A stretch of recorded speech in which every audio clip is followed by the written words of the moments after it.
Hola, mi nombre es Edwin Miguel Castillo, maestrante de la Maestría en Lingüística aplicada a la enseñanza del español. En el marco de la asignatura Historicidad de la Lingüística, impartida por el doctor Gerardo Roa Ogando, quien a su vez es director de la Escuela de Letras, Facultad de Humanidades de la UAS. En esta ocasión, compartir con todos ustedes mi experiencia en participar en esta asignatura.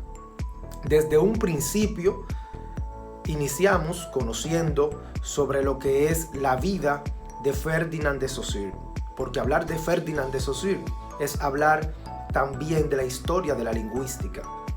En un primer momento, nosotros trabajamos lo que fue conocer aquellos aspectos fundamentales que fueron planteados por Saussure, entre ellos lo que eran aquellas concepciones sobre lengua, lenguaje y habla, quien consideraba que la lingüística se encargaba del estudio de la lengua, hablar de las concepciones de sincronía y diacronía, de significado y significante, entre otros aspectos que se plantean en el curso de Lingüística General, publicado en el año 1916 por algunos de sus estudiantes, basado justamente en aquel curso que habían recibido de su gran maestro.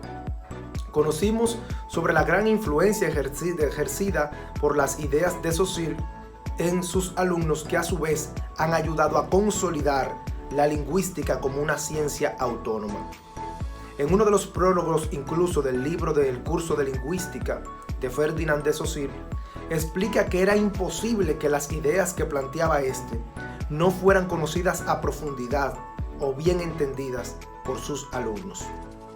Lo que ha hecho que con el paso del tiempo, todavía hoy su influencia se mantenga viva y que por el contrario, la lingüística ha seguido evolucionando de forma satisfactoria hasta lo que conocemos hoy. En algunos de los escritos tan importantes hemos conocido sobre la historia de la lingüística, sobre la historiografía y el canon monumental que se planteó en uno de los módulos que nosotros conocimos. Entre esa influencia que tenía la lingüística desde la perspectiva incluso de aquellas obras maestras, su influencia y su impacto sobre las ideas que se habían construido en esos momentos. Pero también hablar de la historia de la lingüística es hablar incluso de la antigua Grecia. Hablar de los grandes filósofos, de sus ideas, de sus concepciones justamente de lengua, de lenguaje, de cómo ellos interpretaban en aquellas circunstancias estas concepciones tan importantes para la lingüística. Podemos decir que en aquel momento aún no era lingüística, era discutida por filósofos. Por lo tanto, ahí conocemos la transversalidad que tiene la lingüística con otras ciencias, con otras áreas del conocimiento como la filosofía, la antropología, la cultura y la historia. En esas grandes concepciones podemos mencionar a Aristóteles, a Sócrates, a Platón e incluso a otros grandes que en sus grandes debates como Demócrito, como Heráclito y otros aportaron a la lingüística. Hablar de Alejandría, de Alejandro Magno y de otros en diferentes momentos de la historia de la lingüística. Mencionar la lingüística en tiempo del Renacimiento, de la Ilustración, de las grandes revoluciones de las ideas hasta lo que hoy conocemos meramente como lingüística. Hablar de generativismo, hablar del estructuralismo, hablar de la Escuela de Praga o de otras es hablar también de la historia de la lingüística. Esta ha ejercido una transversalidad total entre lo que nosotros conocemos.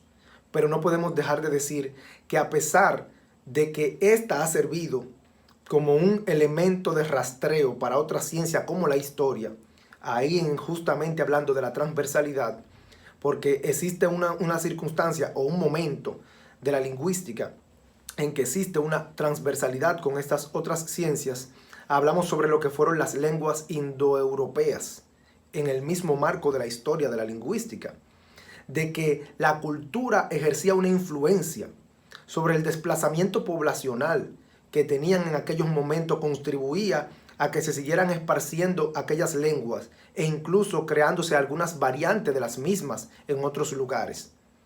Esa expansión de la lengua a nivel del mundo, en otros lugares, en otros territorios, nos hacen entender que la lingüística ha tenido una repercusión gigantesca a nivel del mundo como una ciencia ya autónoma. La cultura ha influenciado bastante, pero también la lingüística ha sido ese centro de rastreo a través de las lenguas y los idiomas de aquellos movimientos poblacionales que se dieron y que se siguieron dando. Y finalizar con broche de oro hablando sobre el dominicanismo, sobre aquellos justamente cómo revolucionó la lengua, cómo evolucionó el proceso desde la colonización hasta lo que hoy conocemos en nuestro país, que hablando justamente nuestro idioma tiene diferentes variantes, tiene diferentes dialectos, y esos dialectos se han distribuido en 3 grandes regiones del país, como el sur, el norte y el este, ejerciendo varios elementos y características que nosotros podemos mencionar y que también podemos nosotros conocer. Pero profundizar en este tema sería hacer un largo recorrido. He querido venir o querido establecer justamente cuáles fueron esos elementos más trascendentes de la asignatura historicidad de la lingüística que nos ayudaron a ser más reflexivos, más críticos, más analíticos y justamente navegar en la historia de la lingüística para conocer su impacto como ciencia autónoma. Muchas gracias.